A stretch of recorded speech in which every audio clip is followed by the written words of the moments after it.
షోడశోపచారాల్లో ఒకటైన హారతి లేనిదే ఏ పూజ సంపూర్ణం కాదు. ఎంత ఘనంగా పూజ చేసినా చివర్లో హారతి కళ్ళకద్దుకున్న తర్వాతే ఆ ఫలం దక్కినట్టు అనిపిస్తుంది. ఇంతకీ ఆ హారతిని ఎందుకిస్తారు, ఎందుకు ఇవ్వాలి, హారతి ఇవ్వడం వెనుకున్న ఆధ్యాత్మిక శాస్త్రీయ కారణాలేంటో తెలుసుకోవాలంటే వాచ్ దిస్ R24 స్పెషల్.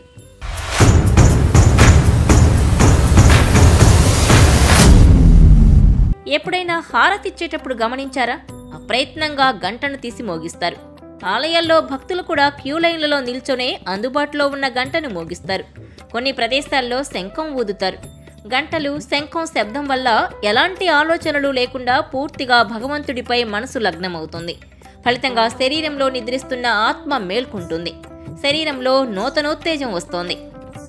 ఒకప్పుడు ఆలయాల్లో ఎలాంటి కృత్రిమమైన దీపాలు ఉండేవి కావు. పైగా గాలి కూడా చొరబడని రాతితో నిర్మాణాలు సాగేవి. అలాంటి ప్రదేశాల్లో తేమ అధికంగా ఉండడం సహజం. దీంతో దుర్వాసన, సూక్ష్మక్రిములు చేరేవి. సాధారణంగా కర్పూరానికి సూక్ష్మక్రిములను సంహరించే శక్తి, అంటువ్యాధులను నివారించే గుణం ఉన్నాయని ప్రాచీన వైద్యుల నమ్మకం. ఇప్పుడంటే కర్పూరం తయారీలో రసాయనాలను ఉపయోగిస్తున్నారు, కానీ ఒకప్పుడు కర్పూరం చెట్ల నుంచే సేకరించేవారు. అలా అర్చనకు ధూపదీపాలు సహా మొత్తం పూజంతా ప్రకృతి సిద్ధంగానే సాగేది. భగవంతుడికిచ్చిన హారతిని కళ్ళకద్దుకోవడం సహజం. ఈ ప్రక్రియతో కళ్లకు చలువ చేస్తుంది. పైగా భగవంతుని మూల విరాట్టును నేరుగా తాకలేం కాబట్టి ఈ హారతి ద్వారా ఆయన్ను స్పర్శించుకుంటున్నామన్న తృప్తి కలుగుతుంది. హారతితో పాటుగా ఘంటానాదాన్ని చేయడం సహజం. కళ్ళు మూసుకుని హారతిని అద్దుకోవడం ద్వారా మనసు, చెవులు ఆఘ్రానించే శక్తి, స్పర్శ, ఇన్ని ఇంద్రియాలు భగవంతుని ధ్యానంలో లగ్నమవుతాయి. కర్పూరాన్ని వెలిగించడం ద్వారా అద్భుతమైన సుగంధ పరిమళాలతో కూడిన సువాసన వస్తుంది.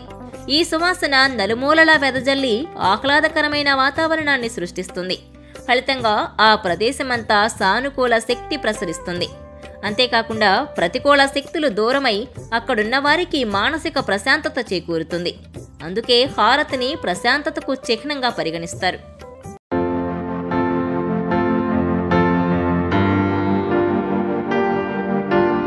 ఈ వీడియో మీకు నచ్చినట్లయితే please share, like and subscribe R24 Telugu.